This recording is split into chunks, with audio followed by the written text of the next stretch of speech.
मेरे पागलों, बुरा मत मानना, बेटियां भार नहीं है, बेटियां तो इस देश का श्रृंगार है। हाँ, बेटियां बोझ नहीं है, बेटियां श्रृंगार है। एक बार एक अमीर आदमी, एक दूसरा व्यक्ति बगल में बैठा था, दोनों आपस में बात कर रहे थे। एक व्यक्ति बोला, तुम्हें पता है हमारे घर पर एक भी बेटी नहीं है, 2 बेटे हैं। दूसरा बोला, हमारे घर पर तो 9 बेटियां हैं। पर जब उसने कहा ठीक है 9 है, कोई बात नहीं, लेकिन वो बोला हमारे घर तो भगवान की बड़ी कृपा केवल 2 बेटे हैं। एक छोटी बच्ची वहां खड़ी थी, तोतली बानी में बोली, अंकल अंकल, बेटियां भिखारियों के घर पर पैदा नहीं होती हैं। जिसका दिल बड़ा होता है, जो बेटी को दान देने की क्षमता रखता है, ऐसे के ही घर पर बेटियां पैदा होती हैं। तो मेरे पागलों और भारत के लोगों, बेटियां इस देश के लिए भार नहीं है, बेटियां तो भारत का श्रृंगार है। पर हमें दुख तब लगता है जब भ्रूण हत्या इस देश में होती है, जब भ्रूण में, कोख में ही बेटी को मार दिया जाता है। क्या गुजरती होगी उस बेटी पर, जो नन्ही सी कन्या की जब प्राण और जान ले ली जाती है, वो बच्ची भी रोती हुई चिल्लाती होती वो हो रही होगी, वो भी कह रही होगी कि काश अगर मुझे भी जन्म मिलता तो मैं भी लता मंगेशकर की तरह गाती, मैं भी आसमान में, अंतरिक्ष में कल्पना चावला की तरह बन करके जाती। वो भी रो रही होगी। मेरे पागलों, हम प्रार्थना करना चाहेंगे, बेटियां श्रृंगार हैं, बेटियों को अपमान मत करना, बेटियों का कभी अपमान मत करना। बेटियां बहुत महत्वपूर्ण हैं। हमको एक बात बहुत प्रिय लगती,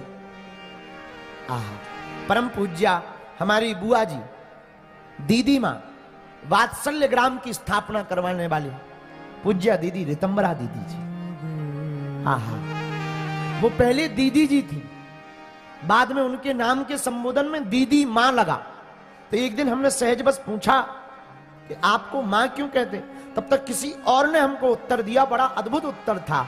बोले एक बार ये परम पूज्या दीदी मां रितंबरा दीदी जी, हमारी बुआ जी कहीं से चली जा रही थी और डस्टबिन में एक छोटी सी बच्ची रो रही थी, पड़ी थी। अस्पताल के बाहर कोने में डस्टबिन में छोटी सी बच्ची रो रही थी, पड़ी थी।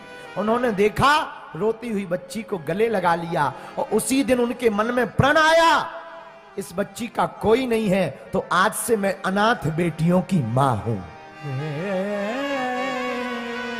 स्वयं एक साध्वी, स्वयं एक दीदी, लेकिन उन अनाथ बेटियों के लिए जिनका कोई नहीं, जिन्होंने अपने भ्रूण हत्या के द्वारा, जिनको कन्या बोझ पड़ गई, जिनको कन्या अति पड़ गई, भैया हम व्यासपीठ से महिमा गाते हुए बिल्कुल गदगद होकर के कहते हैं, कभी वृंदावन में वात्सल्य ग्राम जाना, ऐसी अनेकों बेटियां हैं। कोई इंजीनियरिंग पढ़ रही है, कोई कलेक्ट्रेट बन रही है, कोई एसडीएम बन रही है, और उन सबका भार पूज्य दीदी मां रितंबरा दीदी जी उठा रही है।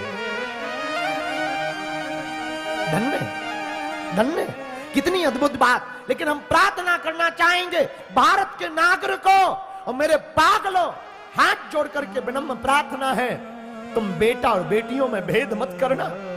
बेटा 1 घड़ी 12 बजे रात को नहीं उठेगा, लेकिन बेटियां कितनी भी थकी हो, तुम दरवाजा खटखटाओगे, सबसे पहले वो उठ करके खड़ी नजर आएगी।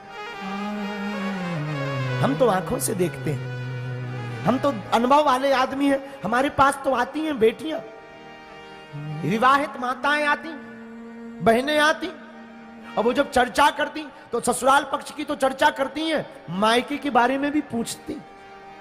गुरुजी और तो सब ठीक है, हमारे पिताजी बीमार रहे थे।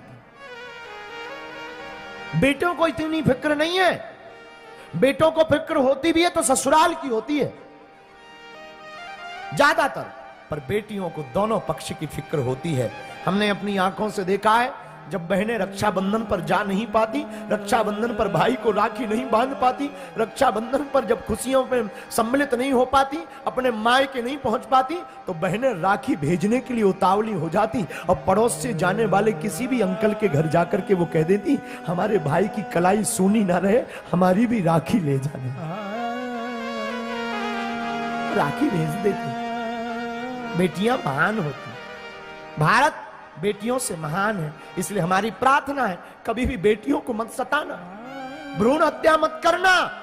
हम लोग चांद पर पहुंच गए हैं, हम लोग डिजिटल हो रहे हैं, हम लोग 21वीं सदी में जी रहे हैं, लेकिन आज भी हमारे देश में बेटा और बेटियों में अंतर देखा जाता है। हम प्रार्थना करेंगे, बेटियां महान होती हैं, बेटियां महान होती हैं।